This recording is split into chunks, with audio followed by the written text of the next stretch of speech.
पलवल की विश्वकर्मा कौशल यूनिवर्सिटी में स्थापना दिवस कार्यक्रम, सीएम मनोहर लाल करेंगे शिरकत। दिल्ली के ट्रेड फेयर में हरियाणा डे प्रोग्राम में भी सीएम होंगे शामिल। बढ़ते प्रदूषण को लेकर प्रदेश सरकार सख्त, अगले सप्ताह से लगाया जाएगा जीवन, 4 जिलों में लागू होगा जीवन फॉर्मूला।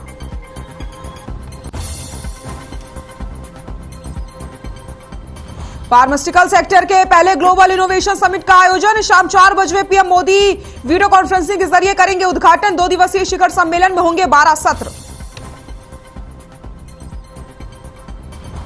पूर्व मुख्यमंत्री भूपेंद्र सिंह हुड्डा ज्वंद में करेंगे शक्ति प्रदर्शन, अपने विधायकों के साथ आज सरकार से मांगेंगे वादों का हिसाब।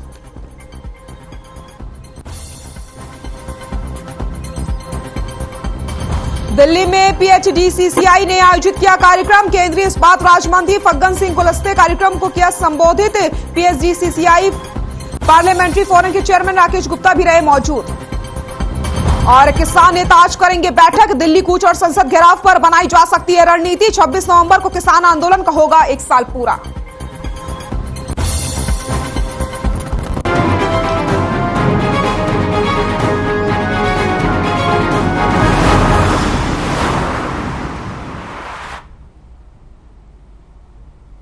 नमस्कार, खबर है 10 में आप सभी का स्वागत है। मैं हूं आपके साथ सृष्टि शुक्ला। रुक करते हैं खबरों का।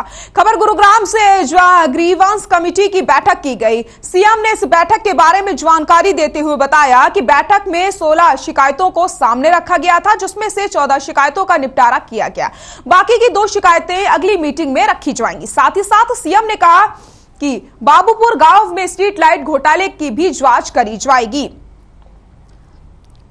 तो आपको बताते चले, गुरुग्राम में ग्रीवांस कमेटी की बैठक करी गई थी। सीएम ने इस बैठक के बारे में जानकारी दी है और आपको बताते चले कि इस बैठक में 16 शिकायतों को सामने रखा गया था, जिसमें से 14 शिकायतों का निपटारा किया गया है। बाकी 2 शिकायतों का अगली मीटिंग में निपटारा किया जाएगा।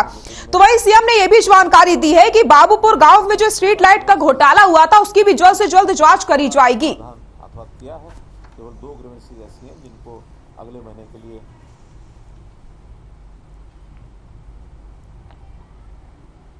नारनौल गेस्ट हाउस में कांग्रेस के वरिष्ठ नेता रामकिशन फौजी के नेतृत्व में कांग्रेस कार्यकर्ताओं की मीटिंग की गई, जहां कार्यकर्ताओं ने गांव-गांव जाकर जन जागरण अभियान चलाने की तैयारियां में जुट गए हैं, जिसके तहत कांग्रेस द्वारा 70 सालों में और मौजूदा सरकार के 7 सालों में किए गए कार्यों में अंतर जनता को समझाने का प्रयास किया जाएगा। तो आपको बताते चले, कांग्रेस कार्यकर्ताओं की मीटिंग रखी गई, जिसमें जन जागरण अभियान को लेकर के बातचीत करी गई है कि किस तरीके से गांव-गांव जाकर के लोगों को जानकारियां दी जाएंगी। तो आप का आने पर चुनाव के अंदर हम आपके बारे के अंदर भी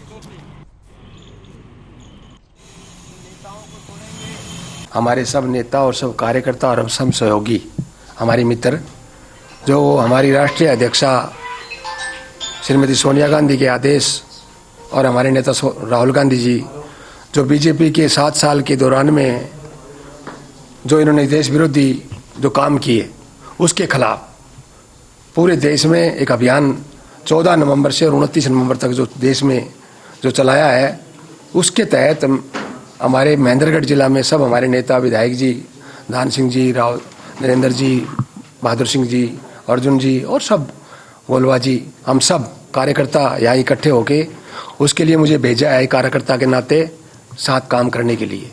तो हमारा जो अभियान है, महेंद्रगढ़ में 4 विधानसभाएं हैं। हम 7 साल में जो इस बीजेपी की सरकार ने जो गलत फैसले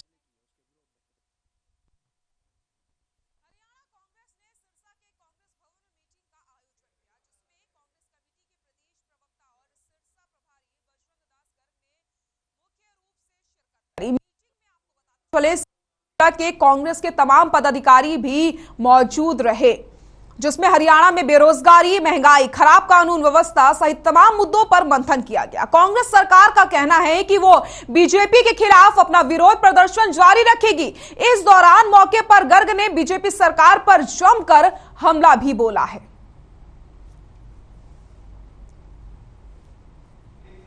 और बाकी लोग जो है कि सभी अग्रणी या पहुंचे हुए नेता साहिबान घर पे काटा लग जाए।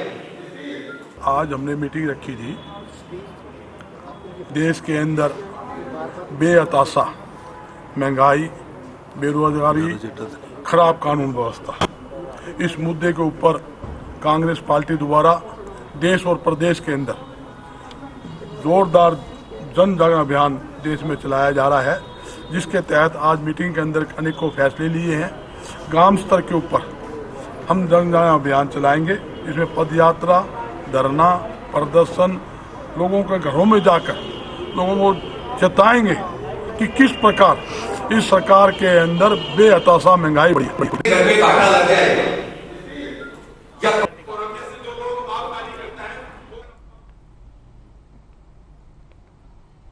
कुरुक्षेत्र के मल्टी आर्ट कल्चरल सेंटर में युवा जेजेपी के जिला अध्यक्ष डॉक्टर जसविंदर खैरा की अध्यक्षता में मेहनती और संघर्षशील युवाओं को अहम जिम्मेदारियां दी गई हैं। युवा जेजेपी की जिला कार्यकारिणी घोषित की गई है। जिला अध्यक्ष का कहना है कि युवाओं की मेहनत और लग्न की बदौलत आज प्रदेश हर क्षेत्र में तरक्की पथ पर अग्रसर है। और वहीं युवा जेजेपी जिला अध्यक्ष डॉक्टर जसविंदर खैरा के नेतृत्व में सैकड़ों युवाओं ने गर्मजोशी के साथ स्वागत किया।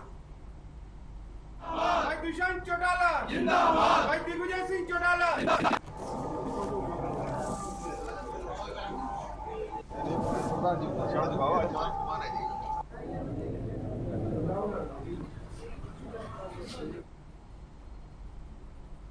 हिसार की डीसी डॉक्टर प्रियंका सोनी का कहना है कि फसल अवशेष प्रबंधन स्कीम के तहत आम जन को जागरूक करने के लिए खंड स्तर पर 18 नवंबर को जागरूकता रैलियां निकाली जाएंगी। साथ ही कहा गया कि मोबाइल वैन के माध्यम से गांवों में व्यापक प्रचार प्रसार किया जाएगा और किसानों को समझाया जाएगा कि पराली को जलाना हम सभी के सेहत के लिए खतरनाक है। उपायुक्त ने अधिकारियों को निर्देश दिए कि वे पराली जलाने की घटनाओं पर सघन निगरानी बनाए रखें। इसके अलावा बैठक में बताया गया कि सरकार ने प्रदेश में दाल की फसलों को बढ़ावा देने और कम मूल्य पर मूंग की खरीद को सुनिश्चित करने के लिए खरीद अवधि को 30 नवंबर तक बढ़ाने का निर्णय ले लिया है।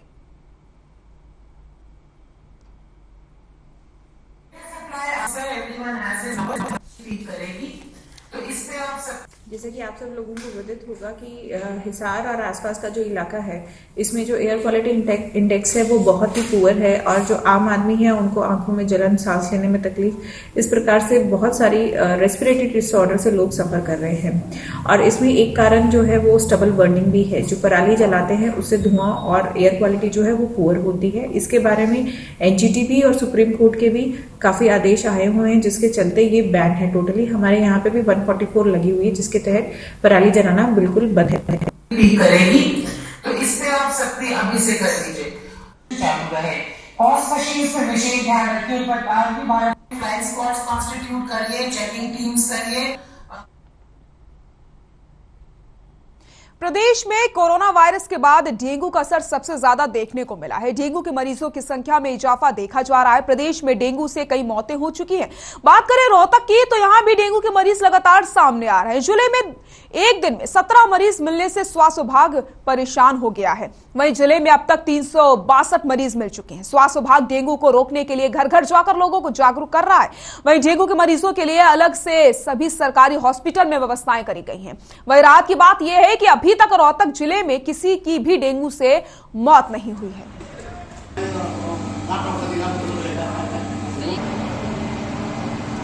देखिए, हमारी एक्टिविटी शुरू से यही रही है कि हमने अपना सर्विलेंस बढ़ाया है। पिछले कई सालों से ये देखने में आ रहा था कि डेंगू के केसेस जिला रोहतक में काफ़ी ज़्यादा रहते थे और उसी दिशा में काम करते हुए हमने पहले अपने हाई रिस्क एरियाज आइडेंटिफाई किए जहां केसेस ज़्यादा डेंगू के निकलते हैं पिछले साल में या गत 2 वर्षों में, और उन एरियाज़ को चिन्हित करते हुए हम अपना सारा प्रोग्राम डिज़ाइन करते हैं।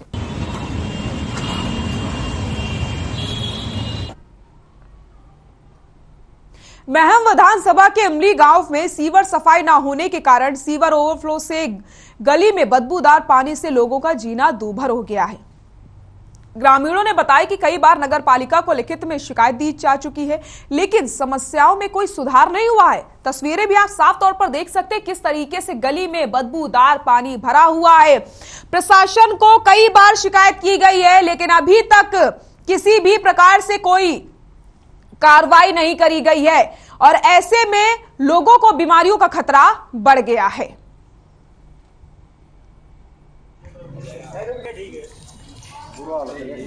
समस्या जो एक बार से सीवर रुपया पड़ा कम से कम 6 महीने हो गए और कोई सुनाई नहीं करता। एसडीओ का एक्शन कर सारा एक बार जगह जेई की तो तीसरे दिन कर ले सारा काम, समझा भाई। समस्या तो भाई सारा ब्लॉक होया पड़ा है, गांव का गंदा नाला का सीवर रुका खड़ा है, सारा पानी आड़े ले खड़ा है, कोई जान आंदा ना कोई आन पान पांदा।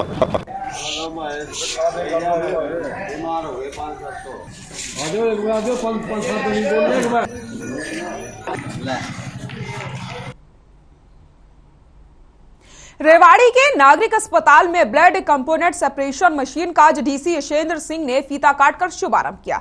वैसे एक तरफ से डेंगू की बीमारी पीक से गुजर चुका है, लेकिन अभी भी बहुत से मरीज अस्पतालों में भर्ती है। डेंगू की बीमारी में प्लेटलेट्स डाउन होने की वजह से मरीजों की जान भी चली जाती है, लेकिन अब नागरिक अस्पताल में कंपोनेंट सेपरेशन मशीन की मदद से प्लेटलेट्स निकालकर दी जाएंगी। आपको बता दें, बीपीएल कार्ड धारक और अस्पताल में भर्ती मरीजों को अब नागरिक अस्पताल में मशीन की मदद से मुफ्त प्लेटलेट्स निकालकर दी जाएंगी। आपको बताते चले कि एक यूनिट से 3 मरीजों को फायदा होगा।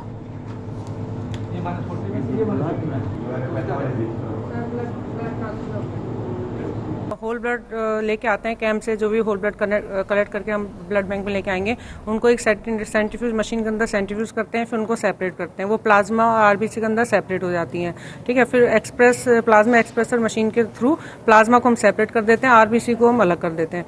फिर उनका स्टोरेज अलग अलग हो जाता है, ठीक है। प्लेटलेट जो होती है 5 डेज के लिए प्लाज्मा एजिटेटर के अंदर हम उसको स्टोर करते हैं। आरबीसी को हम 42 डेज तक रेफ्रिजरेटर के अंदर स्टोर करते हैं और फ्रेश फ्रोजन प्लाज्मा को हम 1 साल तक -40 रेफ्रिजरेटर डिग्री के अंदर स्टोर करते हैं। तो इस हिसाब से अलग अलग कंपोनेंट अलग अलग यूज हो जाते हैं।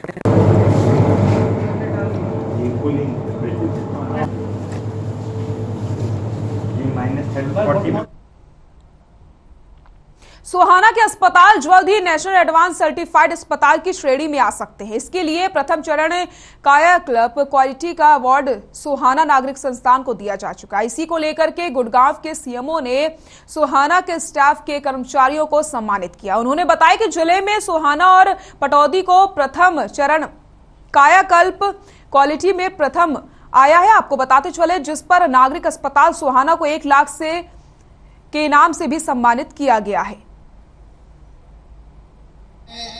आप जैसा जानते ही हैं कि ये छोटा सा पहली बार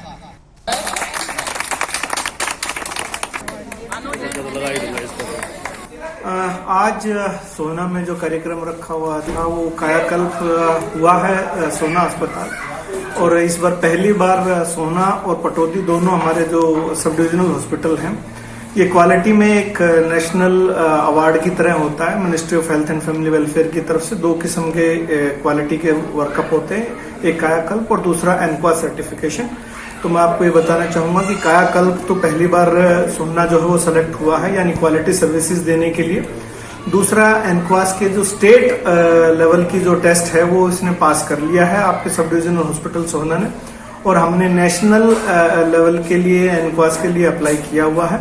और उम्मीद है कि इस माह नहीं तो अगले माह हमारे पास नेशनल लेवल की टीम आएगी, और संभवतः सोना और पटौदी दोनों 2 ही सब डिविजनल हॉस्पिटल हैं गुड़गांव में, और मैं ये चाहूंगा कि ये दोनों हॉस्पिटल जो हैं हमारे एनक्वास सर्टिफाई हो जाएं। तो अगर ऐसा होगा तो संभवतः हरियाणा का पहला जिला होगा जिसके सिविल हॉस्पिटल दोनों जो पहले थे वे और दोनों sub divisional hospital NQAS certified होंगे और कायाकल्प से भी नवाजे जाएंगे। आप आउटसोर्स के हैं, चाहे आप जैसा जानते ही हैं कि ये छोटा सा पहली बार। फरीदाबाद से जहां वार्ड नंबर 35 में स्वच्छ बनेगा फरीदाबाद मुहिम के तहत बल्लभगढ़ जोन के ज्वाइंट कमिश्नर अनिल यादव ने मार्केट में किए गए अतिक्रमण को हटाया। वहीं कुछ दुकानों के सामने कूड़े के ढेर भी देखे गए, जिन पर कार्रवाई करते हुए अनिल यादव ने दुकानदारों के चालान भी काट दिया। आपको बताते चले, ज्वाइंट कमिश्नर खुद सड़क पर से कूड़ा उठाते हुए नजर आए। तस्वीरें भी आपको हम दिखा रहे हैं। साथ ही फरीदाबाद में नगर निगम अब सख्ती में है, अवैध कब्जे के मामले में सख्ती से निपट रही है। अवैध निर्माण को हटाने का काम लगातार किया जा रहा है।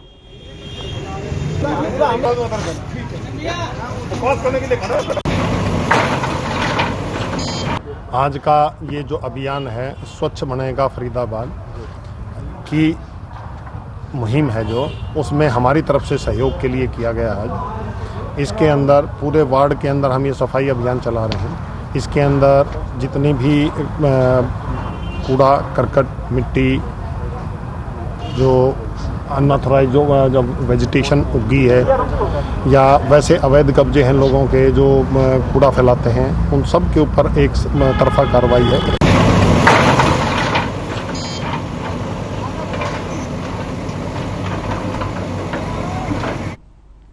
पानीपत में अवैध कॉलोनियों पर प्रशासनिक अधिकारियों ने शिकंजा कसना शुरू कर दिया है। समालखा की गांधी कॉलोनी में अवैध रूप से बनाए जा रहे अवैध मकानों पर बुलडोजर चला है। सीएम फ्लाइंग की टीम ने स्थानीय अधिकारियों के साथ कई भवन गिराए हैं। साथ ही साथ अधिकारियों ने लोगों को चेतावनी भी दी है, अगर कोई व्यक्ति भविष्य में इस तरह के निर्माण कार्य करता पाया गया तो उसके खिलाफ सख्त से सख्त कार्रवाई करी जाएगी।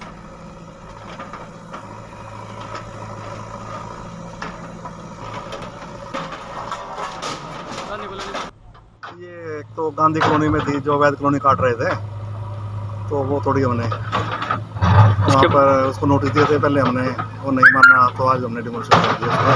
उसमें पक्की सड़कें बना दी गई थी और 2 दुकानें अंडर कंस्ट्रक्शन थी। वो इसके बाद एक डाई हाउस जो हमें पोल्यूशन डिपार्टमेंट से शिकायत मिली है इसकी, और इनको भी नोटिस दिया गया।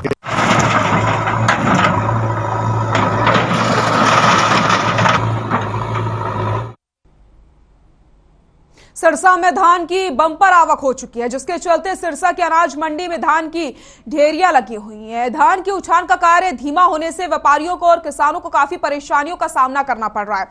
जिला प्रशासन और मार्केट कमेटी जल्द ही मंडी में धान की उठान की व्यवस्था करने का दावा कर रहा है।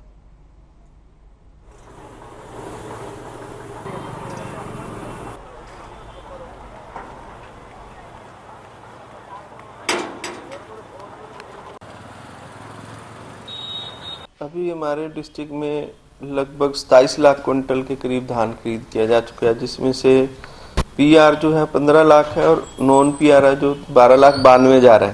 सिरसा मंडी में अब लगभग 9,68,000 क्विंटल धान खरीद हो चुका है, जिसमें से सरकारी धान जो है 2,30,000 क्विंटल है।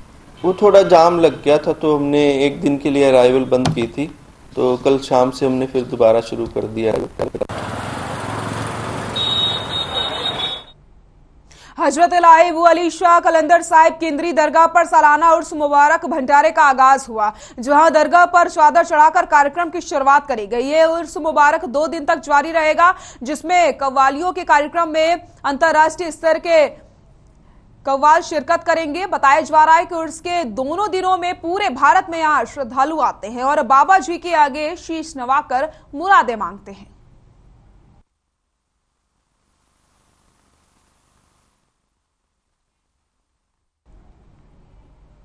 अंबाला शहर नगर निगम हाउस की मीटिंग का आयोजन पंचायत भवन में किया गया, जिसमें मीटिंग के पहले सत्र में मेयर शक्ति रानी शर्मा अध्यक्षता में 14 एजेंडे पर चर्चा की गई है। वहीं भ्रष्टाचार के खिलाफ कई मुद्दों को उठाया गया और साथ ही साथ शहर में बढ़ते आवारा पशुओं के लिए भी प्रस्ताव पारित किए गए हैं, जिसमें गौशालाओं को फंड देने की बात कही गई है।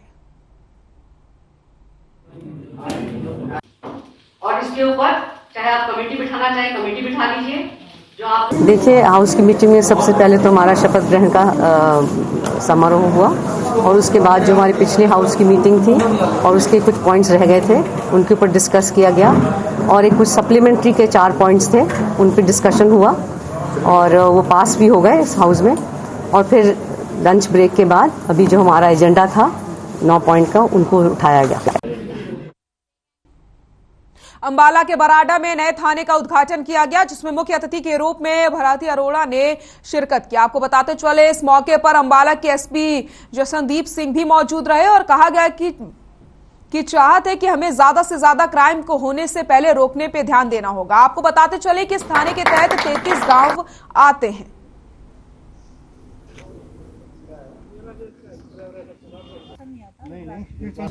सबसे पहले तो मैं आप सभी को बधाई देती हूँ, आप लोगों को नए पुलिस स्टेशन मिला है, नए पुलिस स्टेशन की बिल्डिंग मिली है।